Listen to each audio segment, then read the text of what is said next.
Of course, a video journal for me wouldn't be complete without some vocal advice. And of course, as always, at least half of the emails that I've been receiving have been technique related. And so I can't address everything because, again, this is how I make my living. And I'd like for all of you who have vocal technique questions to just get my home study course from my website. Again, it's only $20 for a CD and a vocal workout plan for 7 weeks, and it's really, I've been getting great reviews from it. Artists like David Mensa use it. He's a British artist who's just tearing it up, and I think he's in my top friends too, so you can check him out. But it's just been getting great reviews. So DC uses it. Pretty much all the singers that you guys know that I work with who are doing well use it. Zarek, who just made Making the Band, he uses it.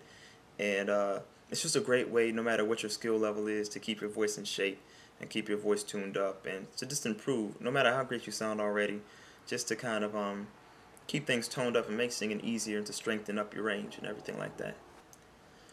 So having said all that, I know you're ready for some free advice.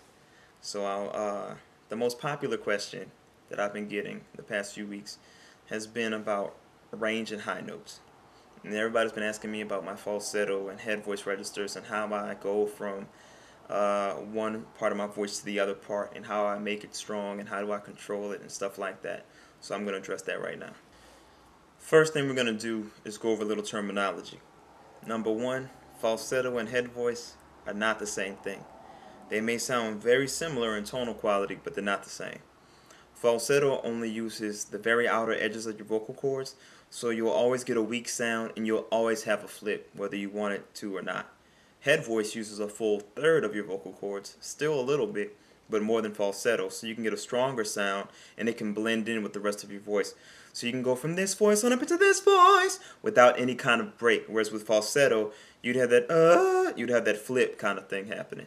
And so to get a strong, powerful, easily controlled head voice requires two things.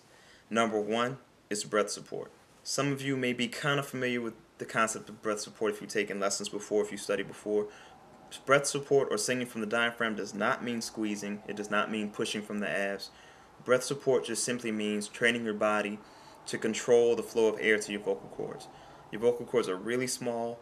They're not meant to deal with a lot of air. So if you push too much air at them, they blow apart and it's hard for them to function properly.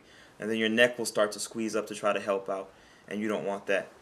So there are exercises that you can do to train your body to bring the air down deeper and train your body to hold back that breath pressure to control the air. I have some of those exercises in my home study program.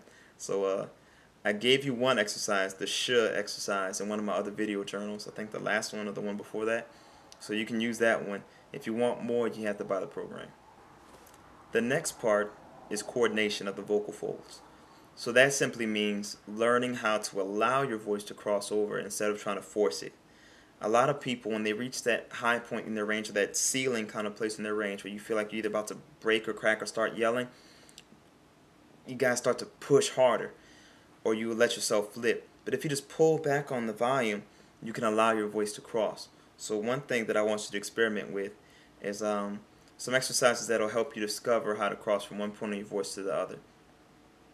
So the first one is the siren. We're just going to use the syllables we and woo.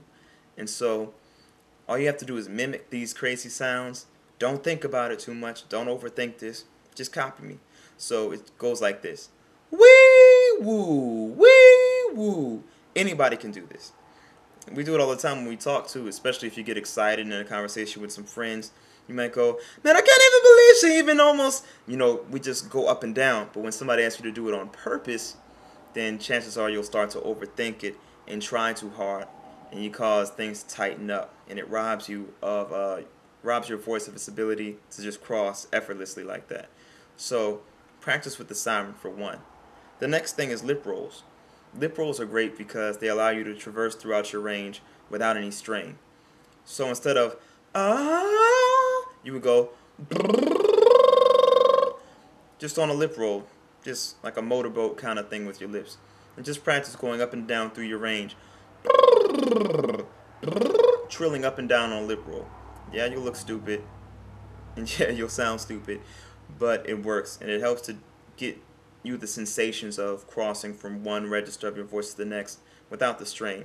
And if you practice it enough, eventually you'll start to make some little discoveries on how to do that with words. Again, I go into more detail on this in my home study program. So if you're really interested, only $20. Yeah, I'm shamelessly promoting myself, but gotta make a living. Okay, last little tidbit of information when it comes to range. Final thing. And this is a conceptual thing, but it'll help out a lot. One problem that most singers have is that they think of singing as an up and down kind of thing. They think of the low notes is down here, and then as they sing high, they feel like they gotta reach. But you don't have to. Your vocal cords make adjustments forwards and backwards on a horizontal level. So thinking up and down is very confusing to your voice. As you sing higher, don't think about yourself as having to reach up, because then you're going to cause things to tighten up. Think instead of just changing frequencies, or even think of going forwards and backwards if that's even better. But it's all just right here. So in essence, you really do sing from your throat because that's where your vocal cords are. You just don't want it to be overly tense around here. So as you go up in pitch, don't increase your volume in an attempt to hit the high notes. Just keep your volume the same, and as you go higher, just keep your volume the same, and your voice will start to cross, and it'll just make it there. And eventually, when you get used to that sensation, you can start adding on more volume. But you want to get the sensation of crossing without having to flip, and that's the secret.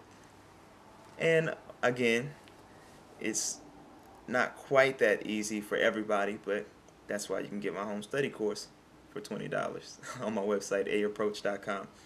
All right, I think I'm done with my little infomercial slash video journal for today. So thank you again. I can't thank you guys enough for all your support. You've been so great, and I'm so appreciative. And if I was rich enough, I'd get you all cars or something like that, but maybe in the future. So thanks, and just tune in again next week when I'll be updating you on what's going on in my world as I try to do this music thing. So see you soon. Peace.